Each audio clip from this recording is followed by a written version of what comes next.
What's some advice you would give to somebody who's just kind of getting started?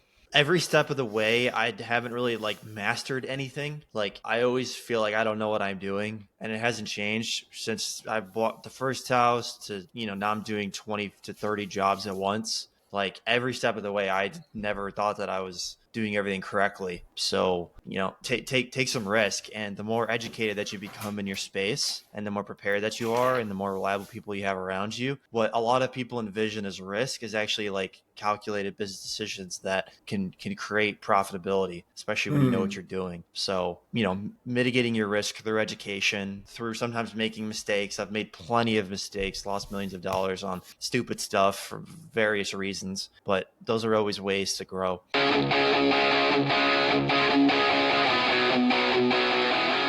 This episode is brought to you by Pierre Tax and Accounting, led by CPA Eric Pierre, a seasoned accounting and tax expert with years of experience helping individuals and businesses navigate complex financial landscapes. Whether you need personal tax planning, business tax strategy, bookkeeping, or financial planning support, Eric and his team are committed to helping you protect and grow your financial future with clarity and confidence. To get expert guidance you can trust, check out Pierre Tax and Accounting at pierreaccounting.com. We'd also like to thank Data Driven Decisions, founded by Katy Forster, for sponsoring today's show.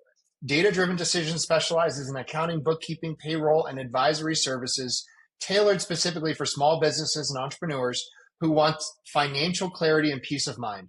From KPI reporting to fractional CFO support and QuickBooks training, Katy's team brings big firm expertise with a personal touch. Visit them at datadriven.coach to see how smart financial support can make all the difference in your business growth.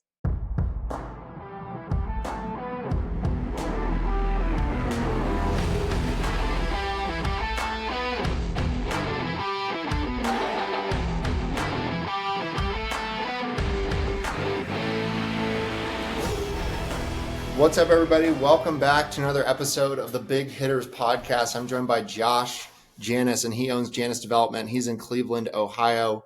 He was, telling me he is a realtor for investors, but he also does a ton of fix and flips. He's got over 200 doors. Josh, tell us how you got started, man. Tell us about how you got into the space. For sure. I was studying computer science at Ohio State and knew I was going to have a decent income from that and wanted to figure out what could I use to invest on the side to eventually become financially free. And I came across the idea of house hacking. So buying a duplex, living in one unit and renting out the other. And through figuring out who could help me do that, along with the money that I had saved, I reached out to a realtor on BiggerPockets who was in Columbus, Ohio, which is where I was at the time. Went into the office. There was 20 guys in there cold calling. If you've ever seen the Boiler Room movie, just imagine an office like that. 20 guys, desks super close together, slamming, cold calling, trying to find deals. Then a lot of them had owned, 5, 10, 20 plus houses before the age of 30. And it kind of blew my mind. And I didn't really know how I was going to get there with my current trajectory. So I decided to step in and cold called for a couple hours a day, got decent at that, then started to sell some deals with the money I was making through finding off-market deals. Then eventually got my real estate license, started representing investors on the buy side and the sell side. Then I took that money that I was making, started to buy houses to renovate in Cleveland and Columbus, Ohio, because I was involved in the space so much that I understood numbers and construction and things like that. And then eventually turned that into a full-time business, which is where it's at today. Dude, it's really impressive. So just out of curiosity, man, you look really young. How old are you? 25. Really impressive, man, at where you're at. And I love that. I love that you just went in with both feet. So tell us, what are some lessons you've learned along the way? Okay, our audience is mainly a lot of blue collar service based businesses. So let's say, I'm a plumber or construction guy. What's some advice you would give to somebody who's just kind of getting started? Every step of the way, I haven't really mastered anything. I always feel like I don't know what I'm doing, and it hasn't changed since I bought the first house to, now I'm doing 20 to 30 jobs at once. Like every step of the way, I never thought that I was doing everything correctly. So, take some risk, and the more educated that you become in your space, and the more prepared that you are, and the more reliable people you have around you, what a lot of people envision as risk is actually like calculated business decisions that can create profitability, especially when you know what Hmm. you're doing. So, you know, mitigating your risk through education, through sometimes making mistakes. I've made plenty of mistakes, lost millions of dollars on stupid stuff for various reasons, but those are always ways to grow. That's great, man. And so tell us, like, when you first got started, you house hacked. And then when you started buying multifamily stuff or doing larger deals, did you use other people's money? Did you have your own capital? How did you start with that? Yeah, I was calling, the areas I was living in Columbus, there's about 400 duplexes in the neighborhood. So I started out calling every owner. I tried to reach every single person on the phone, and I tried to figure out, how did you buy this property? Are you looking for more? Are you looking to sell this? What's going on with the scenario? And, I've got to meet a lot of really cool sellers that way, because I went in, I gave someone attention, which is the most valuable resource you can give a human being. And I was interested in what they were doing. And I eventually got some of those people to sell the deals. They gave me a price. In the beginning, I didn't have enough money to buy them, but I was in an office of realtors that had buyers. So we would sell it to them. I would earn a marketing fee or commission. I stacked those up. And then I eventually started to use hard money loans to purchase properties that needed renovation. So I would put 10 to 20% down. They would fund the renovation costs. Then I would refinance, pay back the old loan, or flip the house and take those proceeds and buy more. So Hmm. yes, I've used other people's money for debt. I haven't really used other people's money for equity. I've done a couple 50-50 partnerships, but mostly debt. Hmm. That's so cool. So what's your favorite type of deal? Like, tell me, like, when you see this, like, one type of deal that comes across your plate, like, what's your favorite one to work on? Like houses that are just outdated in terms of the cosmetics, or maybe like the electrical wiring's updated, but the box needs to be redone. Anything that needs to be done on the inside, like not behind walls. If I can do a rehab where I'm just touching things that are exposed, that's Yeah. great. That's quick. Those can be pretty profitable. You generally can get good prices on them because Yeah. homeowners don't always understand, you know, the expenses associated with things behind walls. That's cool. So, and then, you live in Ohio. So, a couple things that I know, my wife's from Cincinnati, so I know a little bit about Ohio. And at a certain point, I took a Section 8 course and I was looking at properties in Dayton and outside of Columbus, Cleveland. So, is it a good state to do what you do? Because here in Colorado, one of the things that my real estate friends talk about is that the tenant landlord laws are increasingly favorable towards the tenant, which makes it really, really hard to evict people. It makes it hard to, own the properties. What have you found about doing business in Ohio that's unique? Ohio or the Midwest in general are great opportunities to invest in affordable houses, and there's plenty of things that need renovated because most of the homes are 100 years old. And you have reasonable laws if you're a landlord. If you have your paperwork lined up, if you have legitimate leases, if you have things like in place, you can evict people in a handful of months, 1, 2, 3, just depends on the scenarios. Hmm. So you mentioned that you made some mistakes along the way. You care to share about one of the biggest mistakes you had in terms of an investment or a deal that went south on you? Hold up, I lost you. I don't know what's going on. Let me see if it's my internet. Ah, it's my internet. Darn it.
Hey, Hey. Okay, so the question was, tell us about a deal that went south on you. You mentioned that you made some mistakes. I know that would also help the audience understand that, like, people that have over 200 doors make mistakes. Like, tell us about a deal or two that went south. of course, many mistakes. Like the first deal, it was a duplex, first floor, first unit, second floor, second unit, third floor, attic. And sometimes the attic has plumbing run over top, or the second floor furnace, or electrical run on top. And the contractor that I chose to do that job never went up there. And there was a lot of electrical wires sitting on top of the wood framing because it wasn't a finished attic. That house should have burnt down. And there's a lot of ductwork that needed to be moved around up there. So just making sure you have good contractors that actually understand what they're doing. It's a triangle. It's price, quality, and speed. You really can't get all three. So what I've learned is you can't really like improve a contractor's quality unless if they are, of course, like change out their subs, and you can't Yeah. really make them faster. Also, unless if they change out their subs. But I'm talking about like a core team, but you can actually adjust the price, because if you give the guy 2 furnaces a year, you might want 3,500, but now I give my guy 100 furnaces a year and we're down to 2,000 a furnace because he's making way more this year Yeah. than he was doing 2. So volume can Yeah. solve the price problem. Yeah. That's great. Um, I had a question. I had a thought when you were talking just now. What is, where did I want to go next? Oh, you're a part of the BiggerPockets network, and clearly you've learned a lot from your experience. What other resources or communities have been really, like, including BiggerPockets? What has been the most helpful in terms of resources for you to learn all the things you've learned? So BiggerPockets podcasts, their books, the forums are great for market specific knowledge. There's a ton of people talking about like Cleveland or Columbus or wherever you're at. And then the other thing would be like genuinely cold calling. Like when I called those 400 duplexes in Grandview Heights, um, I was able to meet with a ton of really successful investors. Like there was these two brothers that both did a house hack every year back in the 80s or 60s or 70s. I can't remember what decade. And they accumulated like 300 units in an A-class area that are like all paid off now. And they don't work a job. That's just all they did. They just bought one every year. And, there's another guy that I met that owned 1,200 units before the age of 40. And I was a 21-year-old college student with like some money, but barely anything. And I knew nothing about real estate. And this guy took me into his office. I was with his daughter at like 2 p.m. on a Tuesday. He's showing me his spreadsheets, showing me his systems, things to focus on. Like he built this empire in like 8 years. And he simply showed me what was going on because I was eager. I gave him, focused attention, and I wanted to continue to learn, and I tried to provide value for him. And you could find a lot of knowledge just in your local market through calling. That's good. That's a good word. Let's talk about AI for a second. How do you feel like it's impacting your industry, and how are you leveraging it? I am just starting to dabble in it. I use virtual assistants a lot. So, like I don't go to any of the houses. I barely write contracts. I barely do anything like paperwork wise. They've been doing all of it since I started. And I'm essentially taking the procedures that I built out for the VAs, having AI execute those procedures, and then having virtual assistants oversee the execution of the procedures. And then hopefully Yeah. being able to kind of have higher analysis on top to maybe have like better marketing or better execution in certain aspects of the business. Is a business primarily you and a bunch of VAs? Yeah, me, 3 VAs, 50 contractors, couple of people on the property management team. Very cool. What do you feel like is going really well with your business, and what do you feel like needs some work or improvement? The relationships I've built over the last like 2 to 3 years of the people that didn't screw me on the contractor side, those are starting to deepen to where we can leverage our trust. We don't have to be on either end. We don't have to do checks and balances quite as often. And it allows us to kind of free up our time on either ends and be more efficient and just less things clogging up the system. That's one thing that I would Yeah. say. Another thing is when you do the same job over and over and over again, you can build out pretty good templates for scopes of work and pricing and things. So I'm taking advantage of those economies of scale now. Yeah. Tell us about the VAs for a second. That's one of the things I do. We do virtual assistant staffing. We also have an AI automations business, but a lot of people stateside are hesitant to hire a virtual assistant. Talk about some of the benefits that, are they in the Philippines primarily? Yeah. It's literally one family in the Philippines. I just hired a bunch of family members. So, that's great. yeah. Like I literally have a notepad. I write down everything that I do every day, like every stupid little thing. And then I look at it and it's like, do I have to do this right now when I did it? Could I do this once a week? Could I have someone else do it? Do I have to do it? Like, is this making me money? And like anything that isn't me making the highest dollar amount that I could do, I try to write a procedure and have them do it. And like the cool thing with VAs is when you like give them things to do, there's always a point where it's like, I don't know if they're going to be able to do this. And then like you actually get them to be able to do that. And then you're like, I don't know if they're going to be able to do this. And you keep stretching and you can leverage the fact that they understand more about your business every year and they'll be able to make like, calculated smart decisions. Because a lot of, people from those countries, when they work for people in the United States, they're very A to B, A to Z workers, where it's like you have to be extremely specific on what to do. And that's good in the beginning of your business, like when you're just starting writing out stuff for them to do. But eventually you can actually help them build an intelligence of your company, and then they can start making like lateral decisions. I love that. Yeah. So one of the questions I encourage my clients to ask is, what can't they do?